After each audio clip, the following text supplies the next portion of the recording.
দেখতে আবারও রমজান মাসটি চলেই আসলো।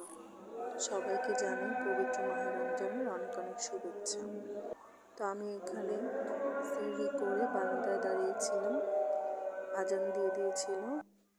তো এরপর একটু রেস্ট করে ঘুমিয়ে নিলাম। তারপর ঘুম থেকে উঠে এরকম বিছানা ক্লিন করে নিচ্ছিলাম, মানে গুছিয়ে নিচ্ছিলাম। তো আশা করছি সবাই ভালো আছেন, আমিও আলহামদুলিল্লাহ ভালো আছি। তো এটা হচ্ছে প্রথম রমজানের ভিডিও।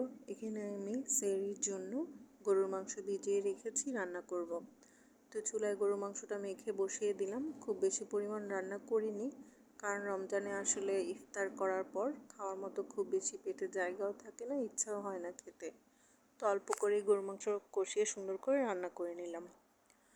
তো আশা করছি সবাই সুস্থ আছেন। রমজানে অবশ্যই সবাই সবার জন্য অনেক অনেক দোয়া করবেন। আমার জন্য সবাই দোয়া করবেন, আমিও সবার জন্য দোয়া করব ইনশাআল্লাহ।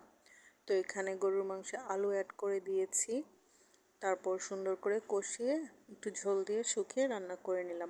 এরপর দুপুরে রান্না বাড়ার পর ইফতারের প্রিপারেশন চলছিল। এখানে খেসারির ডাল বেটে মানে ব্লেন্ড করে মশলা মেখে রাখা হয়েছে, বেগুনি কেটে রাখা হয়েছে, এটা হচ্ছে বেসন। আর ওটা যেটা দেখলেন সেটা হচ্ছে আলুর একটি পাকোড়া টাইপের, ওটা কিন্তু বেশ মজার। এখানে ভেজে নেওয়া হচ্ছিল। আসলে সেদিন আমরা পরিবারের সবাই মিলে একসাথে ইফতার করেছিলাম, তো সবাই মিলে ঝিলে ইফতার বানিয়ে নিয়েছিলাম। তো আমি এখানে ভেজে নিচ্ছিলাম আলুর পাকোড়া, খুব টেস্টি। আপনার বাসায় অবশ্যই ট্রাই করতে পারেন। যদিও মানে রোজা রেখে এত ভাজা পোড়া খাওয়া ঠিক না, তো যেহেতু আমরা বাঙালি, আমরা তো ভাজা পোড়া খাবোই। ইফতারের পর আমরা আসলে ভাজা পোড়াই খেয়ে থাকি বেশি।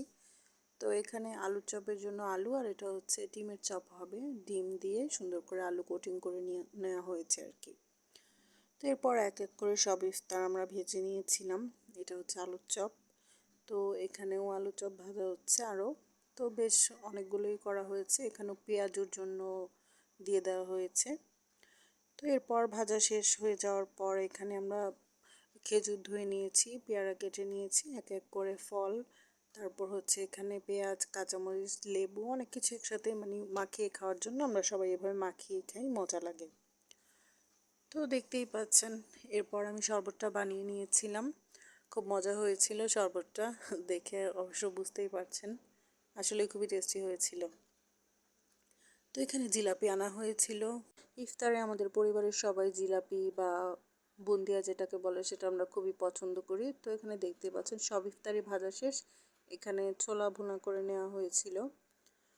তো প্রায় সবই রান্না হয়ে গেছে। তো এখন আমরা আসলে কিন্তু ইফতার কিন্তু নিচে বসে খাওয়ার সুন্নত।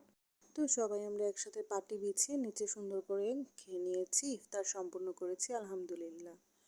তো এরপর সারাদিন যেটার জন্য অধীর অপেক্ষায় ছিলাম, এক কাপ চা। তো এক কাপ চা খেয়ে আজকের ব্লগটি শেষ করলাম। আশা করছি ভিডিওটি আপনাদের কাছে ভালো লাগবে। ভালো লাগলে অবশ্যই আমার পাশে থাকবেন। আল্লাহ হাফেজ।